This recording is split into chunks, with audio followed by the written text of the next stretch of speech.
Hey guys, so today is a special vlog for my second one, I guess. I'm actually on travel for business at the moment. I'm down in Orlando doing the Microsoft Tech Ed event here, so yay Microsoft products. And when I travel, I don't like to stop, doing my hobby stuff at all.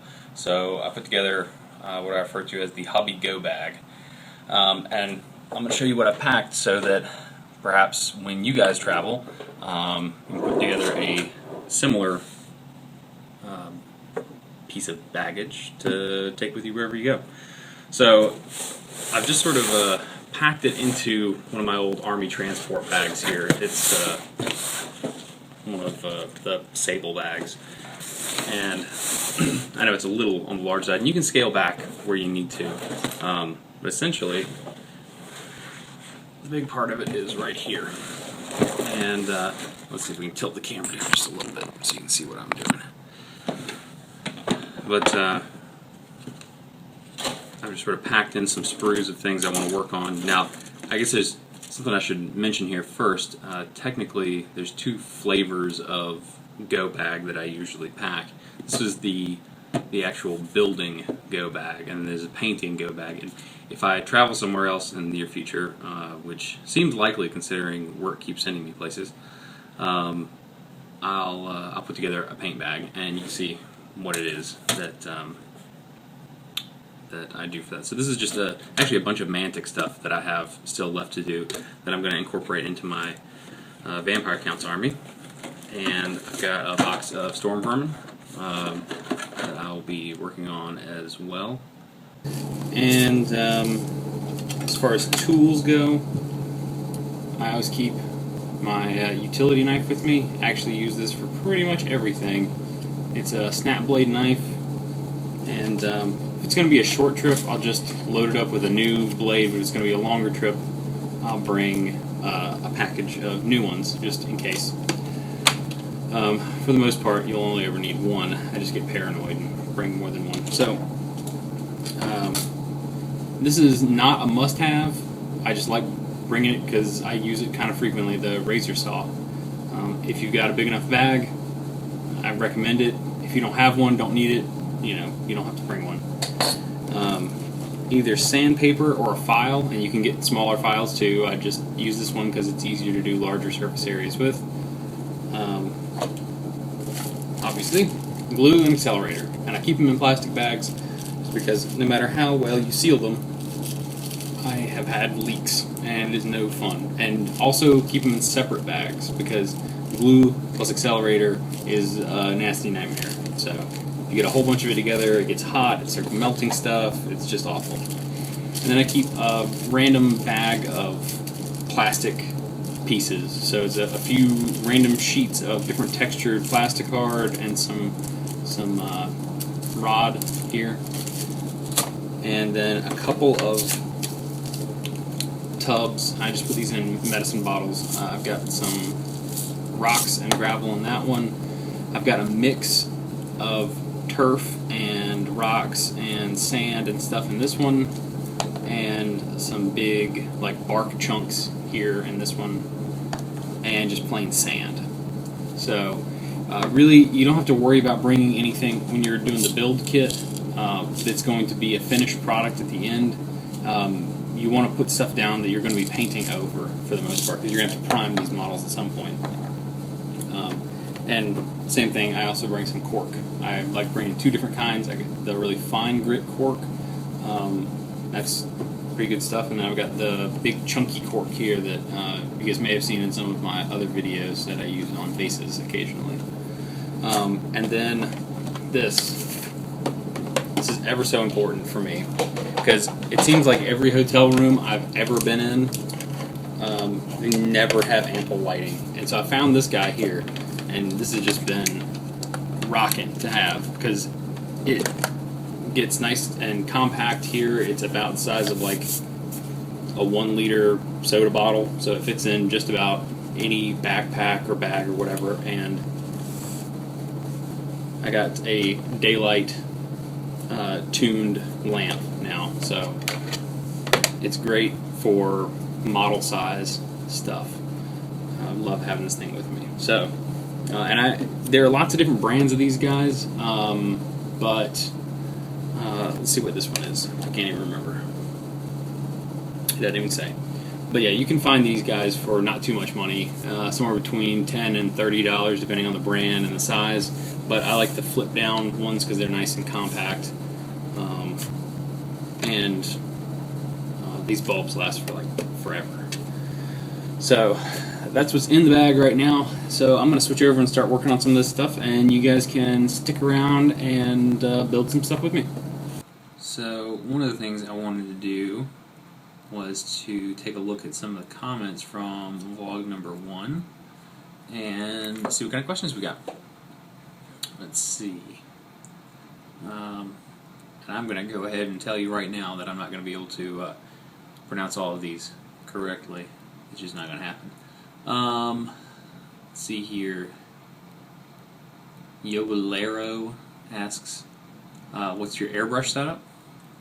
And a lot of these I actually went ahead and answered in the comments, but I figured, I gave kind of short answers there, and I'll go more in depth. So if you're actually watching the video, you'll get better answers than if you just read the comments on the previous one.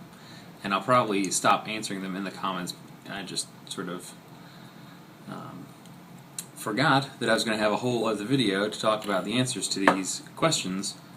I'm used to doing tutorials where the next video is another tutorial and not answering the questions from the previous video. So airbrush setup for me at home, obviously not here on the road, is the two main brushes that I use are two Badger airbrushes. I use the Anthem 155 and I use the Patriot 105. I actually just recently picked up the Patriot, and essentially they're the same brush. It's just one is gravity feed and one is a siphon feed. Siphon feed coming from the bottom, gravity feed is the cup mount on the top.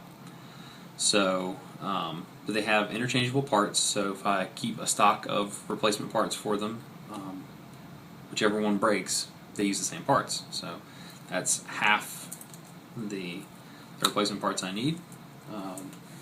And it's also nice because I've got local shops that keep those parts in stock and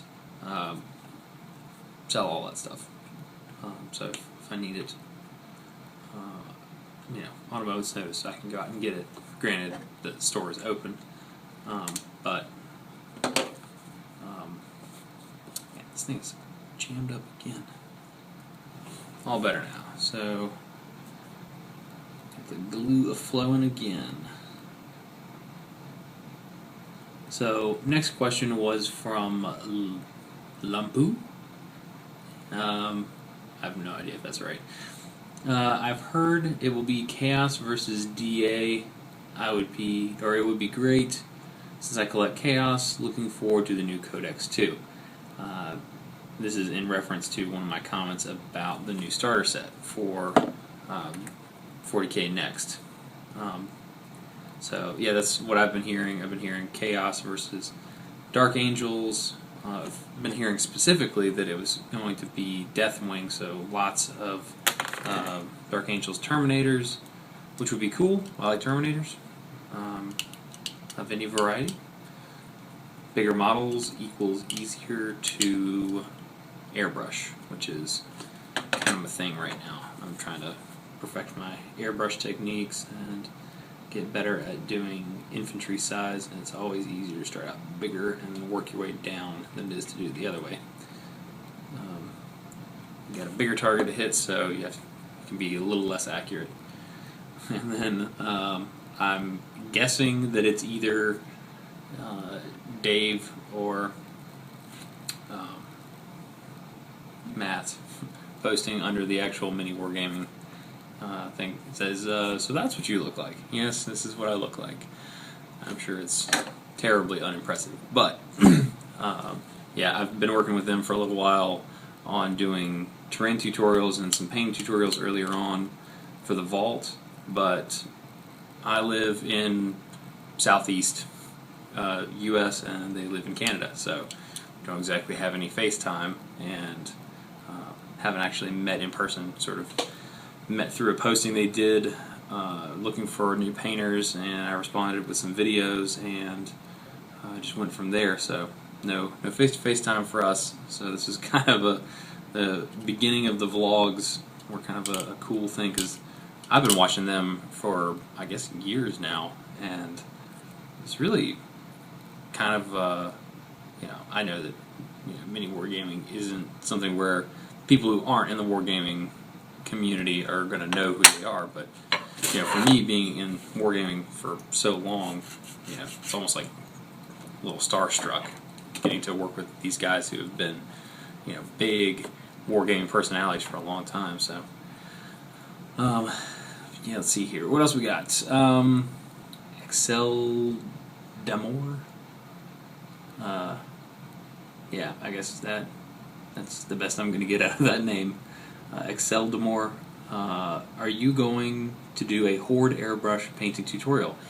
I've actually been given the green light to go ahead and do an airbrushing video, starting from the ground up, doing basically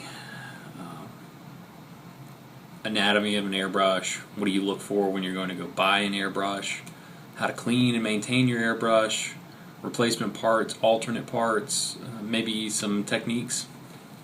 I think that's going to be really fun. It's what I've been getting really passionate about recently, is just how to do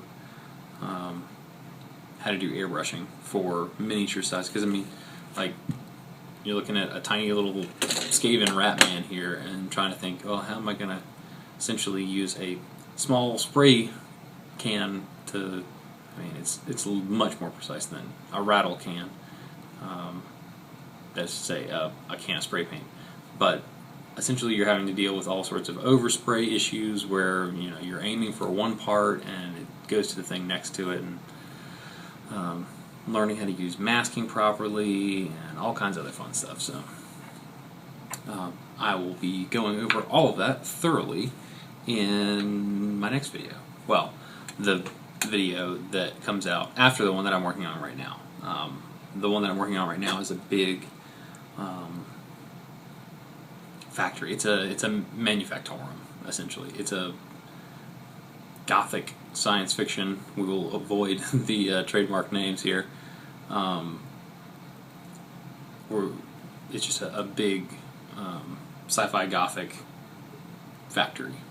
I just actually got done doing a factory, but it was much more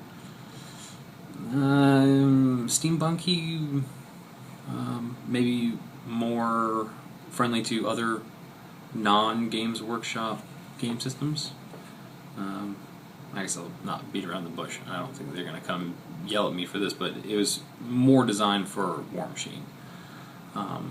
But this one's going to be a little bit more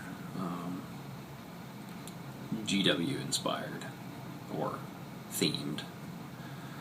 And this is the first time I put these Storm Vermin together, and I'm just kind of having to figure out how to do this. I didn't bring the instructions with me, so kind of having to guess at what goes where. Let's see. Surely we've got some demarcations. Oh, good. There's no numbering on this sprue.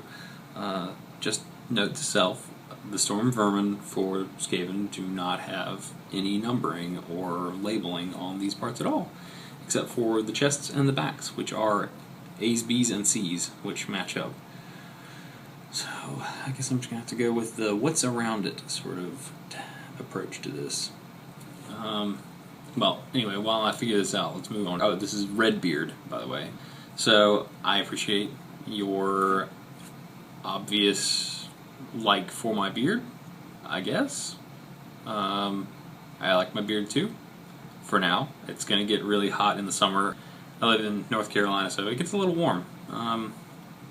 And we'll see how long it lasts, or before it gets trimmed back some. I'm just sort of letting it go crazy right now. I've trimmed a little bit up around on cheeks and stuff just to keep it from making me look homeless and crazy. But yeah, I guess we'll make this guy the standard bearer here. Time for unilateral decisions. Next question is from Bleak Boy. What are you collecting? Or what for army are you collecting for yourself? I am collecting many armies actually, and I gave a pretty complete list in the comment section on the previous one, but right now, obviously by the fact that I'm putting together Skaven, I'm collecting a Skaven army.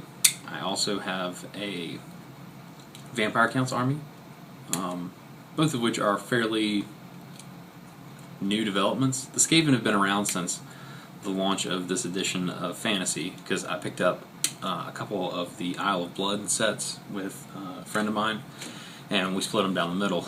So I got a bunch of Skaven, he got a bunch of High Elves, and then he actually ended up going with Orcs anyway, because he liked them better.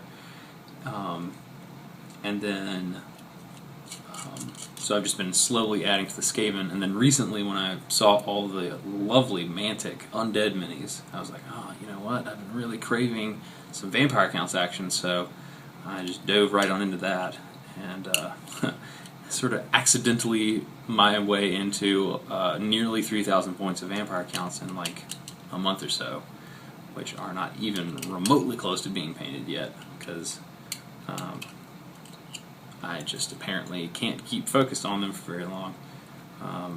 The Horde painting techniques that I've been alluding to and showed you some examples of in the last video have really been helping, but you know, I've got commission stuff that I've been working on, and I've got stuff for you guys here at MiniWarGaming that I've been working on. I'm trying to keep everything in balance and make sure that I'm making progress on all fronts, but honestly, my own personal collections are typically what ends up getting slighted, if anything.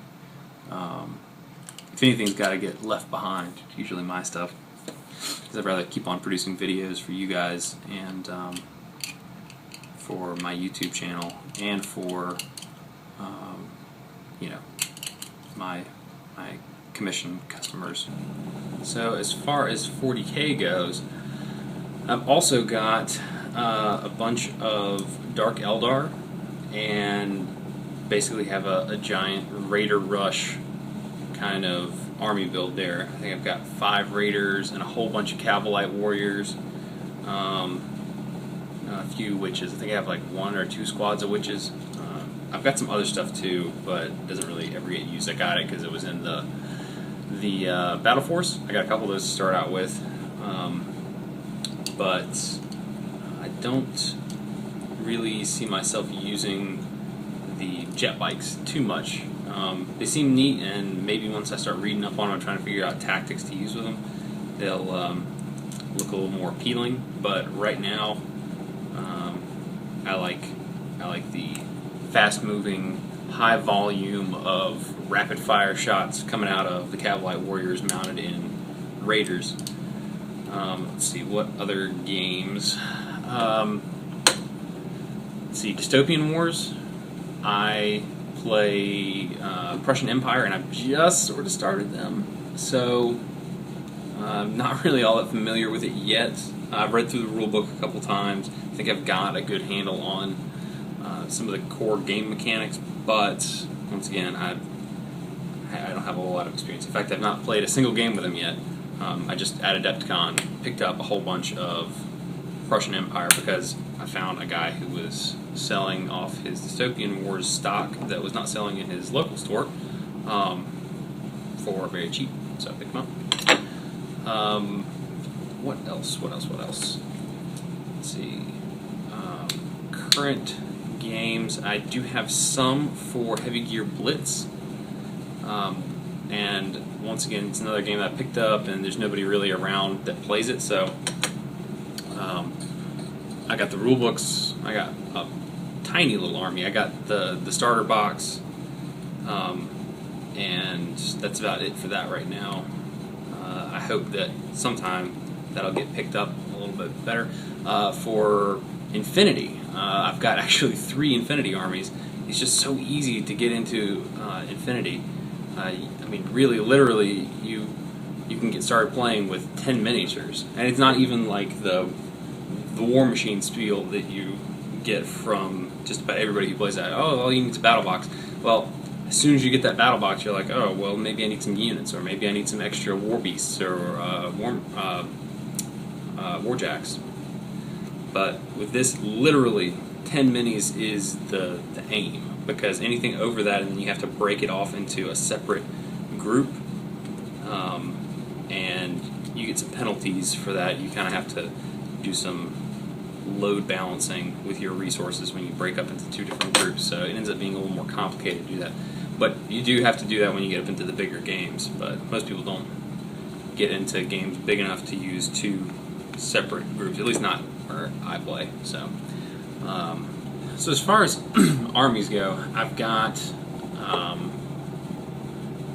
a Pano army, or Pano Siena. I've got their like sort of sub faction, which is the what's the name of the Knights faction? It's the Military Orders. There we go. Boy, I just can't think of these things. Military Orders, which is almost all like high-powered elite knight units in power armor. I've got the super low-tech faction too, called Ariadna. They kind of got lost in the warp and found their way back to Earth after a while, and they were far less technologically advanced because they were focusing on just surviving rather than advancing. And I've also got the Nomads faction, which is the only faction that I actually have one of the tags or the big mech vehicles for. It's the one that I have the most for at the moment. Honestly, haven't had a chance to play that as much as I would have liked. Our gaming group here locally for me has sort of adopted that game, but we've gotten focused on other stuff here recently. But it's a really fun game. If you haven't looked at it at all yet, I highly recommend it. And there's another game which actually isn't even out yet that I'm thinking I might get into just because it looks really like it's going to be pretty fun to paint. These minis look great. Called it's from Hawk War Games, and I believe it's called Dropship Commander, or Drop Zone Commander. Pretty sure. If I figure it out, I'll try and correct myself in the comments, or if one of you guys wants to correct me if I've misspoken here. But it looks like, for comparison with Games Workshop products, it looks like epic scale, really tiny little things, so you can fit in gigantic, Warhound style walkers into a normal tabletop game instead of having to reserve those only for apocalypse style battles. But yeah, it's looking pretty cool. I know it's out of, I think, the UK somewhere, because everything's in pounds. But it looks really cool. I'm most interested in the post-human revolution, or post-human republic. That's what it is, post-human republic. They're kind of like,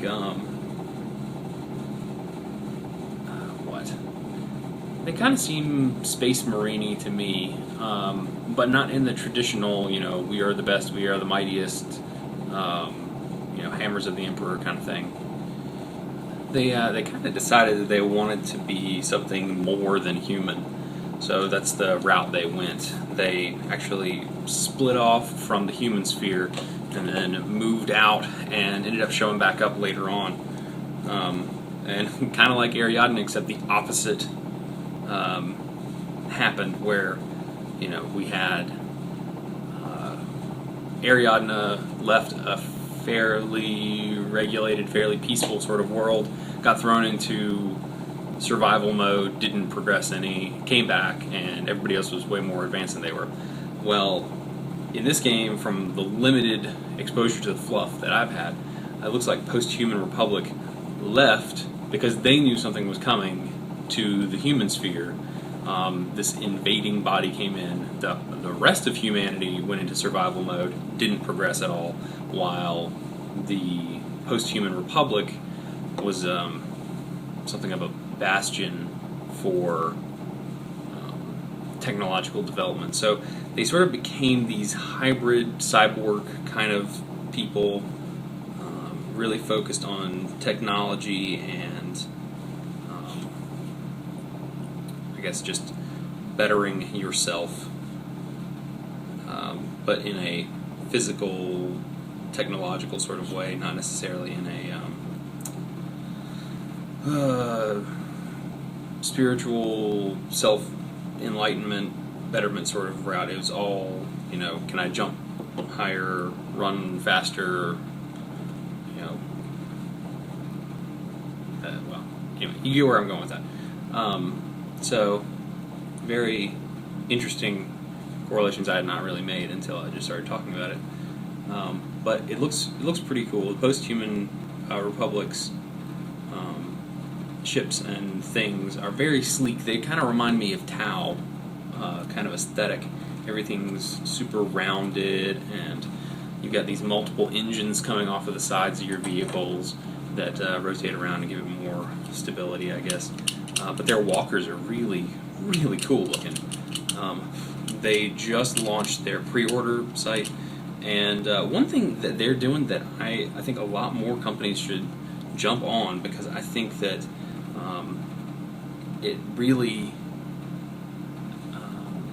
is a very significant added benefit to getting into a war game. Is one of the concerns that I always have when I start up a new army is, how am I going to get this to the shop to play, or how am I going to get this to my friend's house to play this game?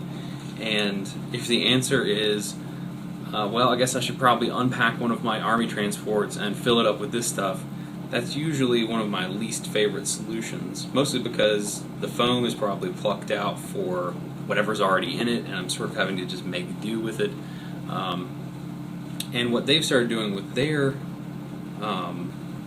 pre-orders is that you've got three tiers. You've got a sort of starter army box set, then you have a step up from that where you've got kind of a more significant army, and then the third tier, which is just everything and the kitchen sink. You get some of everything, and it's just boatloads of minis at first. And then in each one of those tiers, there's 2 tiers within that, so there's really 6 tiers. And each one of those, you can choose to have it all come to you in a pre-packed KR multi-case case, which is a fairly inexpensive case that you can buy. I've been impressed. A couple of the guys in my gaming circle have picked those up in the past, and they are a very economical way to store and carry minis around. They don't have the best looking exterior to the case, which is sort of this hard pressed cardboard, but it is very durable and very cheap. So it's something worth taking a look at, and to provide it as a service when you're buying a big army set. Like if Games Workshop were to say, okay, you want to buy this battalion box of lizard men, and they said, okay, and for another $40 or $50 or however much it costs to do this, we'll cut you a price break, and we'll give you a case that has the exact number and type of holes cut out that you need to store and transport this army when you get it all put together. I think that would go over quite well. Of course, I guess Games Workshop's kind of a bad example there, because their cases are not exactly very good for anything except for small infantry. Even like this Skaven here, I don't know how well you can see it, but you can see he's got a halberd. He's not going to fit in the mini's case. It's like, if you try and fit him this way, his halberd's going to be sticking up into the next one. If you try and cock him off to the side, it's just not going to fit. Even if it does fit this way, it's not going to fit lengthwise. So I think that's sort of a missing link in Games Workshop's stranglehold on the miniature market. And yeah, I'm always interested to see new services and I guess just extra benefits for buying large groups of minis together, because I typically am not one to be shy about getting into a game. If I see something that looks neat and I want to paint them, I'll just say, okay, well, let's go all in. And yeah, it might be my my personal minis allowance for 2 months, but if I just keep a rolling amount sort of stashed away for my my toys, I can typically just say, okay, you know what? Instead of just dabbling in a little bit of this and a little bit of that, if something really impresses me, I love to be able to just say, okay, just hook me up with everything I need to get started playing this game. And the more all-inclusive those packages become, I think, the more enticing they become to a lot of gamers. I remember the days when I had to, pinch my pennies and I guess really look long and hard at anything, just one model, before I would I'd be willing to jump in on it. But now, fortunately, I am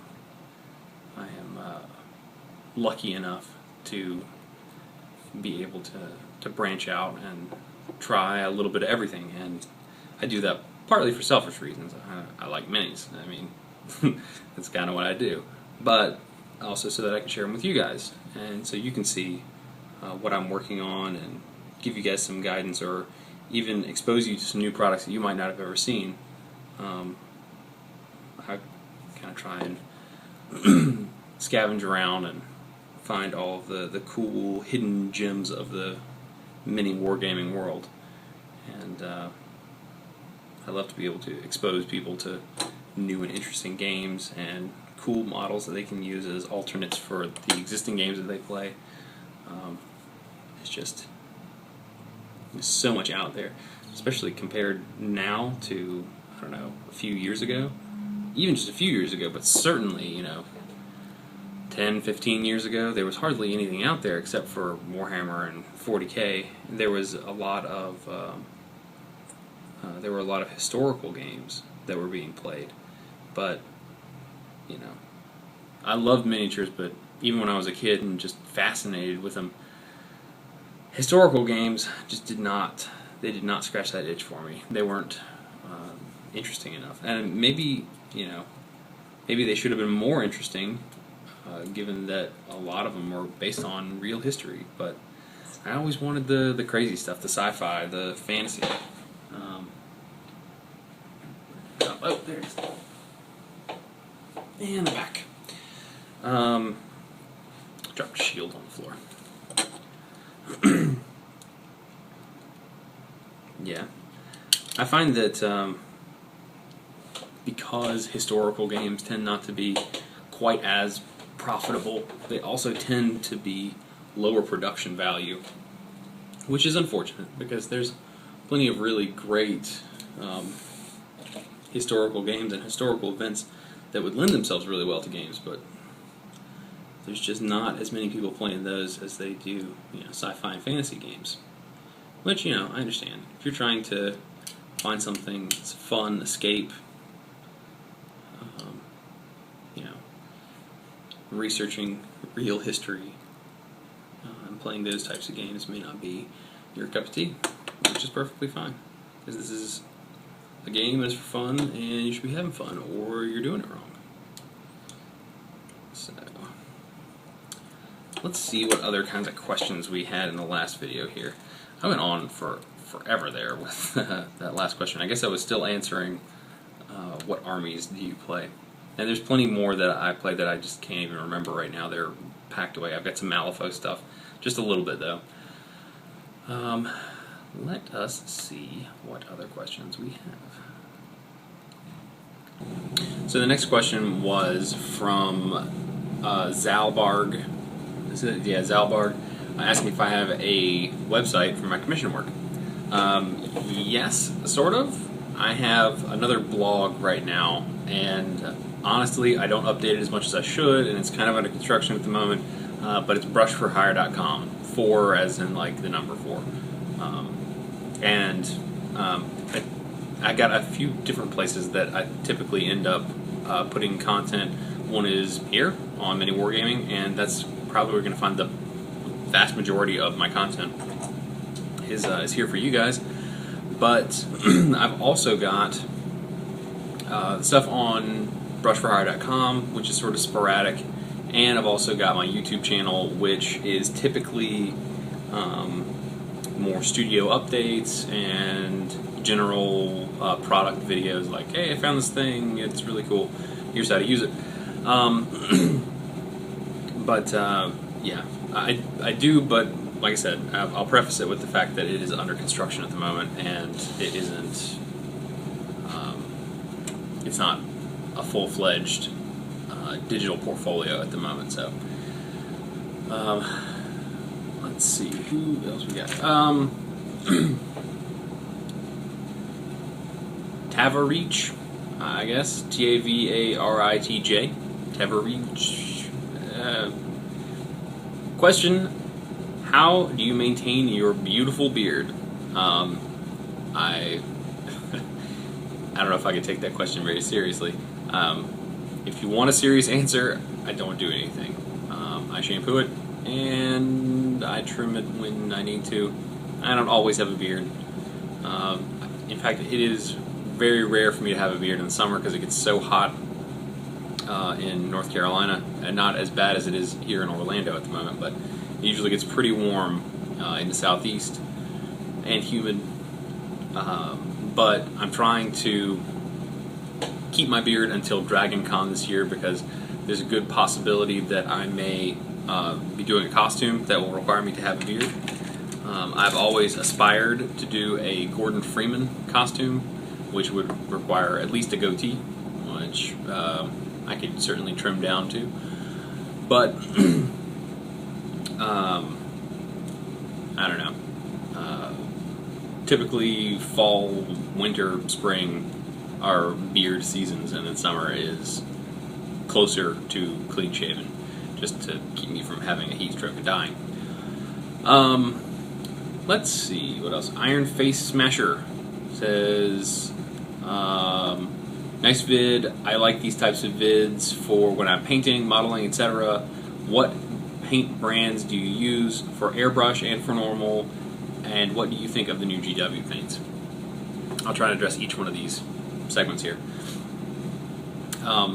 Your comment at the beginning, yeah, I like bat reps and other vlogs and things while I'm painting and doing modeling stuff too. It really helps me focus and is entertaining. I also watch some TV shows sometimes while I'm doing that too. But for the first question, what paints do I use for airbrush and for normal?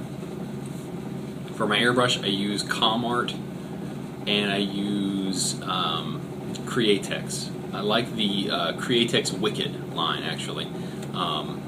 That line of paints is actually quite good, and you get a lot of it for the money. I think it's like $6 for a container, but it's 2 ounces, so it's essentially like more than 4 times what you get in a GW pot, and it's already diluted down to the correct consistency, so you don't have to mess around with trying to chase the dilution back and forth to figure out what's the perfect consistency. As far as normal paints go, I do use GW paints. I use Games Workshop, the old stuff, the new stuff, whatever I've got my hands on at the time. I'm not real picky. I can mix the colors I want, but I do actually like the new line. There's been a whole lot of people just bashing the new line, but I like the fact that they've got a wider variety of colors. They've got 50% more washes and things. That's great stuff. I love the variety. If you are one of the people who says, well, you know, all I really need is the middle color and some stuff to tone and shade with, that's fine too. You don't have to buy the triplets of colors to get, you know, the base color, shade, and highlight. You can just grab what you need. But I like the fact that they offer more variety. let's see, the